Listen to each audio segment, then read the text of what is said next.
धन धन सतगुरु तेरा ही आसरा, धन धन सतगुरु जी तेरा ही आसरा। आप सारी साध संगत जी को पूज्य गुरु जी का अनमोल वचन सुनाते हैं जी।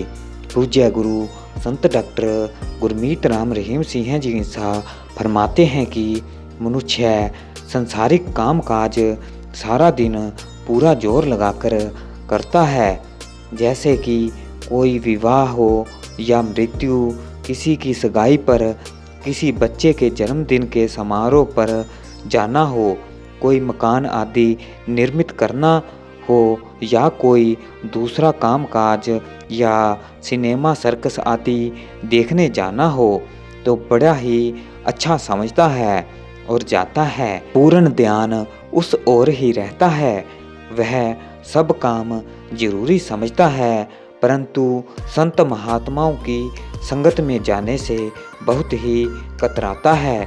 वहाँ जाने के लिए उसको कोई समय ही नहीं मिलता। समय तो यह जीव तब ही निकाले जब उसको सत्संग के फल का कुछ पता हो। जितने भी सांसारिक काम यह जीव अपनी पूरी शक्ति लगाकर करता है और उसमें गलतान ही हुआ पड़ा है, उनमें से कोई भी इसका अपना काम नहीं है। पूज्य गुरु जी फरमाते हैं कि इतने सामान धन दौलत के होते हुए भी यह दुखी ही रहता है, क्योंकि इनको भोगने से यह सुखी नहीं हो सकता। सारी दुनिया एक जलती हुई और तपती हुई भट्ठी है। कोई किसी दुख से जल रहा है और कोई किसी दुख से। सब लोग अशांत ही दिखाई दे रहे हैं। यदि यह सत्संग में जावे तो इसको कुछ न कुछ अपने काम की चेतना प्राप्त हो और अच्छे बुरे कर्मों की पहचान करके यह बुरे कर्मों को त्याग दे।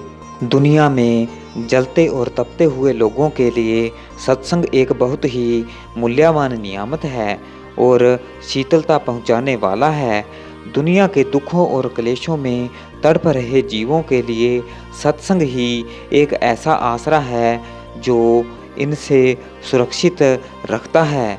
जो इसका सहारा लेता है, इस संसार सागर को पार कर जाते हैं। मन जो हर समय इसको भटका रहा है, सत्संग में जाकर स्थिर हो जाता है और जीव को शांति मिलती है।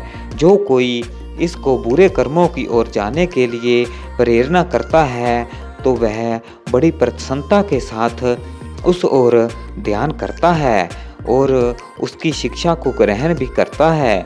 अच्छे काम करने से तो यह जीव आलस्य करता है, परंतु बुराई करने के समय यह शेर की तरह दिलेरी या हौसला करता है। इसको कुछ भी मालूम नहीं है कि आज या कल मुझ पर जमदूतों ने फंदा डालना है। पूज्य गुरु जी फरमाते हैं कि दुनिया ने एक ही सिद्धांत धारण कर रखा है कि खाओ पियो और मौज उड़ाओ। मनुष्य दुनिया में ऐश करने के लिए आया है, दूसरा इसका क्या अर्थ था। जो कुछ है वह सब यहाँ पर ही है।